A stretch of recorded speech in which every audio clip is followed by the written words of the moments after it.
দেওয়া হয়েছে সরকারের তরফ থেকে।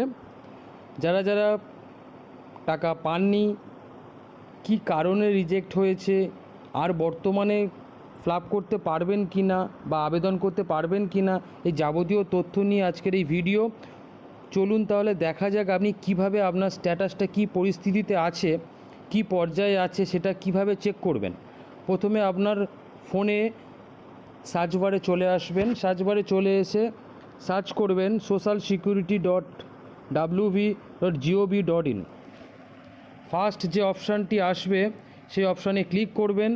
ক্লিক করার পর এরকম একটা ইন্টারফেস চলে আসবে। প্রথমেই দেখুন citizen and family log in, এখানে ক্লিক করবেন। ক্লিক করার পর আপনারা আপনাদের স্টেটটা চুজ করে নেবেন। দেন যে মোবাইল নাম্বারটা দিয়ে আবেদন করেছিলেন সেই নাম্বারটি এখানে নির্ভুলভাবে বসিয়ে দেবেন। তারপরে নিচে যে ক্যাপচার অপশানটি আছে সেই ক্যাপচারটি দেখে দেখে বসিয়ে দেবেন।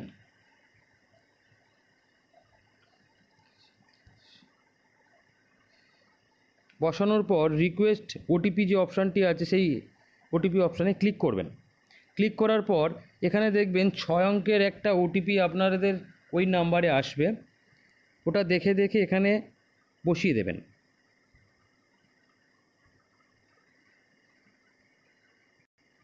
বসানোর পর ভেরিফাই অ্যান্ড কন্টিনিউ বটমে ক্লিক করবেন। তারপরে দেখুন আপনাদের ঠিক এরকম একটি ইন্টারফেস খুলে যাবে। এখানে স্পষ্ট করে দেখিয়ে দেবে যারা যারা আবেদন করেছিল। এই ফর্মে 2 জন আবেদন করেছিল যাদের অ্যাপ্লিকেশান অ্যাপ্রুভ হয়ে গেছে, মানে টাকা ঢুকে গেছে, এবং যাদের ঢোকেনি তাদের কি দেখাবে চলুন তাহলে দেখা যাক। তাদের ঠিক এরকম দেখাবে অ্যাপ্লিকেশান রিজেক্টেড অথবা প্রসেসিং অথবা ব্যাঙ্ক ইস্যু, মানে ব্যাংকের কোনো রকম ডিবিটি লিঙ্কের কোনো সমস্যা থাকলে তখন এখানে দেখিয়ে দেবে ব্যাঙ্ক ইস্যু। ঠিক আছে, ভয় পাওয়ার কোনো কারণ নেই।